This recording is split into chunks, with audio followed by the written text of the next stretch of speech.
नमस्कार, आप देख रहे हैं प्राइम टीवी और मैं हूं आपके साथ अनन्या मिश्रा। स्वागत है आपका खबर दोपहर में। प्रधानमंत्री नरेंद्र मोदी 2 दिनों की आधिकारिक यात्रा पर फ्रांस के लिए रवाना हो चुके हैं, जहां वो फ्रांस के राष्ट्रपति इमैनुअल मैक्रोन के साथ आर्टिफिशियल इंटेलिजेंस एक्शन समिट 2025 के तीसरे संस्करण की सह अध्यक्षता करेंगे। यह समिट 11 फरवरी को ग्रैंड पैलेस में आयोजित होगा।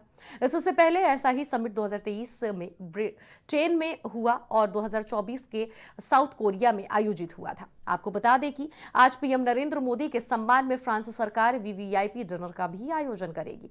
लेकिन उससे पहले आपको बताते चले कि उससे ज्यादा उत्साह लोगों में पीएम मोदी की अमेरिका यात्रा को लेकर है। फ्रांस की अपनी यात्रा के बाद पीएम मोदी राष्ट्रपति डोनाल्ड ट्रंप के निमंत्रण पर 12 से 13 फरवरी को अमेरिका की यात्रा करेंगे। राष्ट्रपति ट्रंप के दूसरे कार्यकाल के उद्घाटन के बाद यह उनकी पहली अमेरिका यात्रा होगी। यह यात्रा आपसी हितों के विभिन्न क्षेत्रों पर नए प्रशासन के साथ बातचीत करने का एक बहुमूल्य अवसर प्रदान करेगी। 2 दिन पीएम मोदी रहेंगे फ्रांस में। आज पीएम के सम्मान में वीवीआईपी डिनर।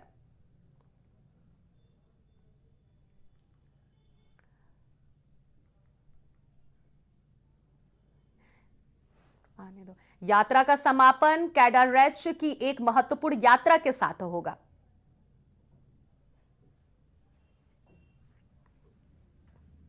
फ्रांस की अपनी यात्रा के बाद पीएम मोदी अमेरिका की यात्रा करेंगे।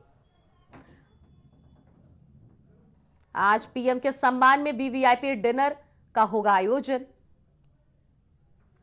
कई उच्च स्तरीय द्विपक्षीय कार्यक्रम में होंगे शामिल। तो आपको बता दें कि पीएम मोदी फ्रांस के दौरे पर है और इस यात्रा का समापन कैडारेच की एक महत्वपूर्ण यात्रा के साथ होगी। इस यात्रा को लेकर सभी हिंदुस्तानी बेसब्री से इंतजार कर रहे हैं कि प्रधानमंत्री मोदी की विदेश यात्रा इस बार क्या कुछ भारत के लिए लेकर आने वाली है। प्रधानमंत्री नरेंद्र मोदी जब भी विदेश की यात्रा पर जाते हैं तो कुछ ना कुछ खास भारत के लिए होता है। कई उच्च स्तरीय द्विपक्षीय कार्यक्रम का भी आयोजन होगा फ्रांस में। तो वहीं इस पूरी खबर पर हमारे संवाददाता राजेश हमारे साथ जुड़ गए हैं। राजेश, जिस तरह से प्रधानमंत्री नरेंद्र मोदी फ्रांस की यात्रा पर निकल चुके हैं, क्या लग रहा है हिंदुस्तान के लिए क्या कुछ वो लेकर वापस आने वाले? क्योंकि जब भी वो विदेश यात्रा पर जाते हैं तो भारत को एक उम्मीद जुड़ी रहती है। बिल्कुल अनन्या, जिस तरीके से बात किया जाए तो प्रधानमंत्री मोदी फ्रांस दौरे पर है। 2 दिवसीय फ्रांस का दौरा है और जाहिर सी बात है कि फ्रांस दौरे के दौरान अगर बात किया जाए तो आर्थिक व्यवस्थाओं से लेकर सुरक्षा के तमाम ऐसे मुद्दे हैं, क्योंकि आपको बता दूं कि फ्रांस से ही जो हमारे देश में राफेल आया और फ्रांस से ही आया। और दूसरी चीज आपको बता दें कि उसी तरीके से फ्रांस का दौरा जो है प्रधानमंत्री मोदी का बेहद अहम माना जा रहा है और फ्रांस दौरे पर उनकी मुलाकात फ्रांस के राष्ट्रपति से होगी। और जाहिर सी बात है कि तमाम कई सारे मुद्दे हैं जिन पर फ्रांस और भारत के बीच में समझौता भी होगा। साथ ही साथ आपको बता दें कि फ्रांस से भारत का जो संबंध है, तो जाहिर सी बात है कि वो बहुत ही गहरा संबंध है फ्रांस के साथ में भारत का। और भारत के लिए जो प्रधानमंत्री मोदी फ्रांस जा रहे हैं, 2 दिन का दौरा है।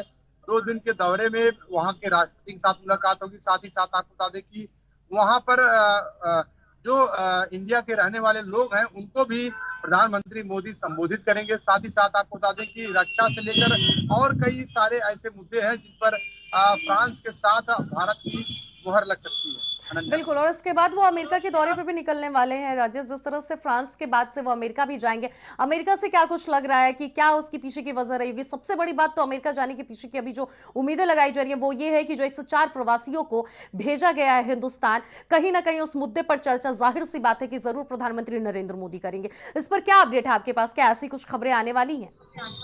हाँ बिल्कुल अनन्या, जिस तरीके से 128 भारतीय जो है प्रवासी भारतीय जो है वो अमेरिका से हिंदुस्तान भेज दिए गए, तो मुझे लगता है कि प्रधानमंत्री मोदी डोनाल्ड ट्रंप से भी मुलाकात करेंगे और मुलाकात करने के बाद जो भी हिंदुस्तान के लोग अमेरिका में रह रहे हैं उनके लिए सुरक्षा से लेकर और तमाम मुद्दों पर बातचीत हो सकती है। और साथ ही साथ जो है जो H1 वीजा है उस पर भी प्रधानमंत्री मोदी डोनाल्ड ट्रंप से बात कर सकते हैं। साथ ही साथ आपको बता दें कि वहां पर कमला हैरिस जो है उनसे मुलाकात हो सकती है। साथ ही साथ वहां पर हिंदुस्तान के रहने वाले जो प्रवासी हैं, जो अमेरिका में लगातार रह रहे हैं, जो वहां के बासिंदे हो गए हैं, उन उनको भी संबोधित कर सकते हैं प्रधानमंत्री मोदी।